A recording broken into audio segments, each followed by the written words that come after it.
안녕하십니까.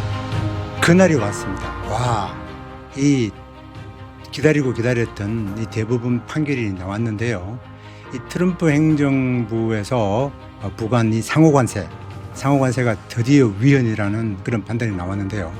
자, 이 얘기가 아주 많은 파장을 일으키고 있는데, 특별히 우리 수입자들에게는 정치적인 문제를 제외하고 이 수입자들에게는 관세 환급을 받아야 되기 때문에 제가 오늘 이 급한 날에 관세 환급에 관한 핵심 정리만 간단하게 해드리도록 하겠습니다. 자, 상호관세 환급인데요. 저는 김진정 변호사이고 관세법을 전문으로 하고 있습니다. 2025년 작년 4월 2일이죠. 상호관세 발표를 트럼프 행정부가 이 백악관 앞들에서 도표를 가지고 와서 많은 사람들을 모아놓고 했죠. 전 세계가 아무튼 뭐 굉장한 변세 파장을 일으켰고 주식 떨어지고 정말 특별한 날이었습니다. 그날 뭐 해방의 날이라 그러고 정말 우리는 이해가 안 되지만 아무튼 굉장한 날이었죠. 그리고 이제 상당한 시간이 지나면서 상호관세를 국가별로 차등적으로 적용을 했습니다. 이제 한국의 경우에는 15%가 적용이 됐는데 뭐 어떤 나라는 10%, 어떤 많은 또 어떤 국가에는 41% 다양하게 이렇게 국가별로 상호 조치에 따라서 이렇게 세율을 적용합니다. 뭐 이렇게 투자도 요구하면서 말이죠. 자, 그렇게 해서 이렇게 이제 이런 상호관세가 불법이라고 이제 나왔기 때문에 이제 관세 환급을 받아야 할 텐데요. 이 모든 관세가 다 환급을 받는 것은 아닙니다. 자, 그러나 이 미국 연방 대부분에 계류된 사건, 이 BOS라는 이 와인을 수입하는 회사가 이 상호관세에 대해서 불법이라고 이렇게 소송을 했죠. 그래서 대부분 판결을 했는데요. 이 심리 대상이 아닌 관세는 이 자동차나 알루미늄이나 철강 같은 그런 관세는 아닙니다. 그러니까 혼돈하시면 안 됩니다. 그죠? 자, 이렇게 한 다음에 이 상호관세의 적법성에 관해서 이 대부분 판결을 했는데요. 이 트럼프 행정부가 부과한 이 상호관세는 국제비상경제권법이라는 그런 제목으로 관세를 부과했는데 대통령에게 이러한 관세를 부과할 법적 권리가 있는가라는 것이 대부분의 심리의 주요 쟁점이라고 볼 수 있죠. 자, 그런데 연방 대부분이 여러분들도 아시다시피 9명이잖아요. 그중에 6명은 뭐 보수 진영이고 3명은 진보 진영인데 그럼에도 불구하고 이렇게 연방 대법관들이 트럼프 행정부의 상호관세가 위헌이다, 불법이다라고 이렇게 판례한 거 보면 상당히 좀 이 법리가 이겼다라는 것을 우리가 볼 수가 있겠죠. 자, 미국 대부분 판사가 이렇게 구성되어 있었죠. 이 대부분 판결의 영향은 그럼 뭔가, 이 트럼프 관세가 이 불법이라는 것이 우리에게 어떤 영향을 미치냐. 뭐 당장 관세 환급이라는 단어 외에는 다른 건 별로 알고 싶지 않을 수가 있습니다. 그죠? 그러나 이 관세 환급이라는 이 단어 자체도 상당히 그렇게 쉽게 해석하기가 좀 어려운 경우가 있어요. 자, 예를 들면 관세는 그러면 누구에게 환급할 것인가? 관세는 납부한 법적 수입자가 환급을 받습니다. 예를 들면 관세 상호관세로 인해서 제가 월마트에 더 비싼 비용을 주고 물건을 샀습니다. 관세 환급을 받을 수 있을까요? 안 됩니다. 즉 법적 수입자만 환급을 받을 수가 있다는 거죠. 그래서 바이어와 셀러 사이에는 이 무역 거래 조건에 따라서 달라질 수가 있어요. 예를 들면 DDP라 그래서 Delivered Duty Paid라 그래서 자, 이 수출자가 수입자의 창고까지 물건을 관세까지 지불하면서 이렇게 해주는 조건, 파는 조건, 또는 FOB처럼 이 본선 인도 가격이라 그래서 수입자가 관세를 지불하는 그런 다양한 방법의 조건, 무역 조건이 있는데요. 자, 무역 거래 조건에 따라서 누가 환급을 받게 되는지 희비가 엇갈릴 수가 있다는 거죠. 미국 바이오와 그래서 가격 인하나 또는 환급급 분쟁이 좀 있을 수가 있겠고요. 그럼 트럼프 행정부는 가만히 있냐? 그렇지가 않아요. 트럼프 행정부는 새로운 행정명령들을 아마 또 발표할 것이라고 생각합니다. 국가 안보를 기반으로 통상 조치를 재검토하겠죠. Trade Law Expansion Act라든지 232, 301, 201조 기존 잘 돌아가고 있는 이런 무역법을 동원해 가지고 품목별로 관세를 부과하리라고 생각하고 있습니다. 그 다음에 국가 간에도 여러 가지 협상을 또 할 수가 있겠죠. 자, 뭐 그러나 저러나 우리는 사실은 뭐 그런 정치적인 것에는 좀 덜 관심이 있고 이 관세 환급을 받아야 할 텐데 어떻게 받아야 할까? 요거에 대해서 우리가 한번 살펴보도록 하겠습니다. 자, 환급 절차를 크게 4가지로 이렇게 분류를 해볼 수가 있는데요. 첫 번째는 환급을 위해서 수입자가 ACH를 구자를 개설해야 됩니다. 즉 달리 말하면 미 세관과 은행 구자를 투자하는 얘기죠. 두 번째는 통관 서류를 준비를 해야 되고요. 세 번째는 통관별로 정산 일자를 확인합니다. 자, 네 번째는 이 정산 날짜에 따른 환급 신청을 하게 되는데요. 자, 요 4가지의 환급 절차의 기준으로 제가 하나씩 설명을 드리도록 하겠습니다. 자, 먼저 이 ACH 구자 슬립인데요. 이 세관에서 운영하는 이 포탈, 웹 포탈에 들어가면 이 에이스 웹 포탈에 들어가게 되면 ACH 구자를 개설할 수가 있는데 2026년 2월 6일부터 ACH로서만 환급이 가능하다. 즉 종이 수표로 더 이상 세관에서 이 환급을 해주지 않겠다는 겁니다. 그러니까 2월 6일까지 ACH가 계좌가 구술되지 않으면 아주 곤란한 문제가 생기는 것입니다. 지금 그렇게 많이 남지가 않았습니다. 만일 우리가 환급을 해야 된다면. 자, 그리고 이 수입자는 에이스 포탈에 등록을 하면서 에이스 포탈 안에 ACH 리펀드 프로그램에 등록을 해야 됩니다. 자, 그러면 외국에 있는 회사들은 한국에 있는 관세를 지불하는 그런 회사들은 어떻게 되냐? 그럴 경우는 이 포린 임포트들은 직접 구자 개설, 은행 구자가 있는 경우에, 미국 은행 구자가 있는 경우에는 직접 개설을 할 수 있고 또는 제3자를 통해서 할 수 있는데 통상 커스텀스 브로커, 즉 통관사를 통해서 환급 구자를 개설할 수가 있습니다. 자, 두 번째 준비는 서류 준비인데요.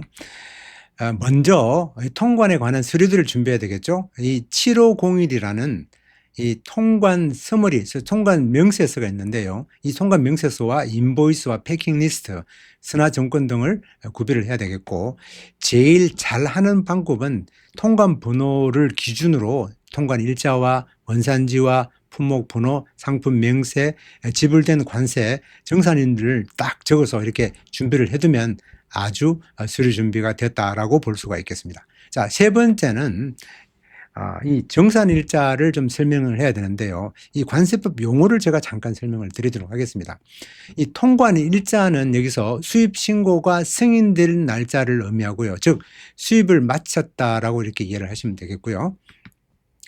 정산일자는 수입자가 자율적으로 납부한 관세액을 미 세관에서 최종적으로 확정되는 날짜를 정산일자라고 합니다. 이 정산은 결국 미 세관이 수입자가 지불한 관세를 이제 최종적으로 그냥 확정시키는 날짜를 얘기하는 거죠. 자, 수입 통관일 기준으로 대략 314일 정도의 정산이 일어납니다. 정산 전과 정산 후에 따라서 관세 환급 절차가 완전히 다르기 때문에 이 정산에 관한 내용들을 분명히 이해를 할 필요가 있는 것입니다. 자, 환급 준비 정산일을 검토한다. 즉 정산 일자를 다 확인합니다. 정산 통관별로. 정산은 liquidation이라고 그러고요. liquidation은 is final computation of duty입니다. 통관 후에 314일이죠. 물론 이 미 관세청에다가 정산일을 연장을 할 수가 있긴 합니다. 근데 잘 해주지는 않아요, 연장을. 자, 그러면 정산 전에 환급을 우리가 어떻게 하는지 한번 살펴볼까요? 자, 일단 지금까지 납부된 상호관세를 통관 번호별로 정리를 하고요. 각 통관 번호별로 정산 날짜를 확인합니다. 자, 그래서 정산 이전일 경우에는 정산되지 않는 이 상호관세는 좀 간단해요.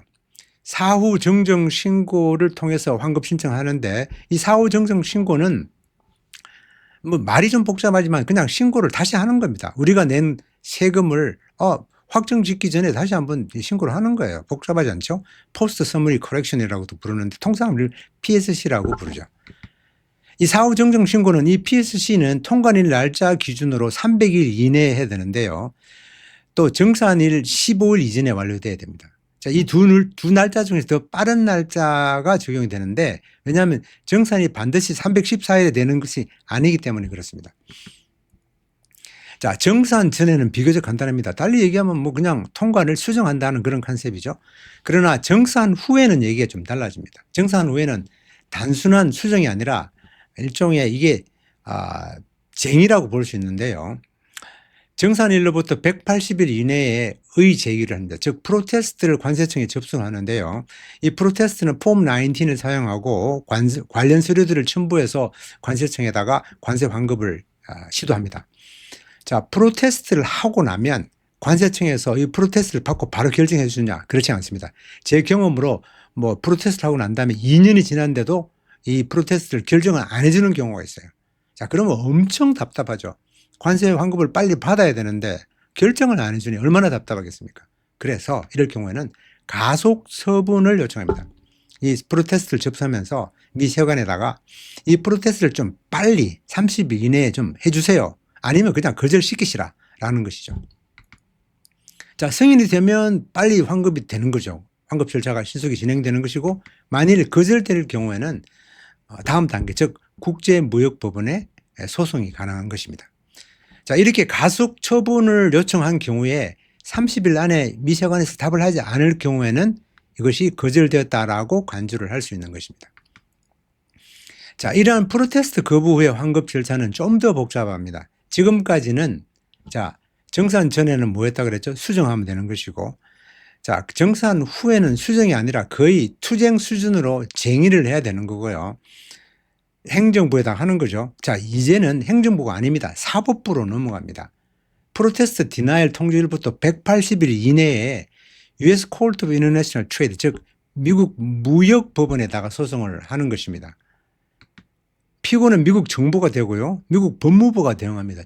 뭔가 좀 이게 부담스럽죠? 예, 부담스럽습니다. 이 프로테스트에서 모든 쟁점이 적법하게 제기되었는지를 확인을 해야 되고요. 이 환급액 대비에 지금 소송 비용이 정말 이게 맥센스한지 그리고 경제성을 한번 검토를 해볼 필요가 있는 것이죠. 자, 그렇게 해서 이렇게까지 가면은 상당히 복잡해지는 거니까 정산일을 기준으로 정산되기 전에 환급을 받는 것이 매우 중요하다는 것입니다. 자, 환급 신청 시에 주의사항이 있는데요. 이미 통관되어 지불된 상호관세가 적법하게 납부되었나를 좀 살펴봐야 됩니다. 자, 이 얘기가 무슨 얘기냐? 상호관세를 제대로 납부하지 않는 경우가 많이 있습니다. 자, 품목 번호가 적법한가? 지불된 관세가 언더밸류가 되었나? 즉 관세 인보이스 밸류보다 좀 사실은 의도적으로 좀 낮게 신고가 되지 않았나? 또 원산지에 문제가 있나? 또는 미 관세법 준수에 문제가 있나? 이런 점들을 살펴보아야 한다는 것이죠. 왜냐하면 만약 환급 신청을 하다가 미 세관에서 이 사람들 좀 이상하다라고 해서 지난 5년간 통관 서류들을 요청할 수가 있습니다. 그렇게 되면 아주 곤란한 문제가 발생해서 세관 조사를 받게 되니까 아주 골치 아픈 문제가 발생할 수 있는 것이죠. 그래서 한번 우리 통관을 한번 검토해 볼 필요가 있다는 것입니다. 자, 관세 환급을 제가 핵심 정리를 해보겠습니다. 첫 번째는 수입자 ACH를 설립합니다. 즉 구자를 튼다는 거죠. 세관과. 두 번째는 통관 번호별로 서류를 준비해 봅니다. 그리고 통관 일자와 정산 일자를 확인합니다. 정산 일자는 매우 중요하다 그랬죠. 예. 그다음에 정산 전에는 그냥 수정을 하면 되는 것이고 정산 후에는 프로테스트를 하면 되는 것입니다. 자, 이 프로테스트가 실패할 경우에는 국제무역법원에다가 제소를 하게 되는 것이죠. 자, 수정 통관까지는 뭐 나름대로 괜찮은데 이 정산 후에 일어나는 일들은 상당히 클러리컬 에러만 해도 아주 골치 아픈 일이 벌어지기 때문에 스페셜리스트의 자문이 좀 필요하다라고 이렇게 볼 수가 있겠습니다. 자, 이렇게 제가 말씀을 드렸지만 이게 많은 분들이 너무나 생소한 일을 처음 당해 보시기 때문에 이게 뭔 말인지 잘 모를 수가 있습니다. 그래서 제가 다시 한번 도표로 한번 정리를 해보겠는데요. 자, 수입 통관을 했어요. 관세를 납부했습니다. 그리고 정산 일자를 확인합니다. 그런 다음에 정산이 되지 않았을 경우에는 뭘 한다? 수정 통관을 하면 됩니다. 그냥 수정하면 돼요. 그리고 나서 이 수정 통관에 필요한 서류를 제출하는 거죠. 제출하게 되면 관세 수정이 되고 환급이 HH로 우리 수입자의 은행 구자로 들어온다는 것이죠. 간단합니다. 비교적. 그러나 정산 후에는 일종의 쟁의를 해야 되는 것이죠. 프로테스트를 180일 이내에 해야 됩니다. 그런 다음에 가속 처분을 신청해서 빨리 결정을 할 수 있도록 하고 그런 다음에 승인이 되면 환급을 받고 거절이 되면 미국 국제무역법원에다가 소송을 하게 되는 것입니다. 자, 이렇게 핵심 정리를 제가 말씀드렸지만 이 단계별로 이렇게 해야 되는 일들이 사실은 좀 많이 공부를 해야 되는 내용인데 이런 것들을 이 짧은 시간에 할 수 없기 때문에 제가 추가 영상을 필요한 대로 또 올려드리도록 하겠습니다. 자, 지금까지 관세 환급에 관한 핵심 정리를 해드렸는데요. 혹시 질문 있으시면 저에게 연락을 해주시면 되겠습니다. 감사합니다.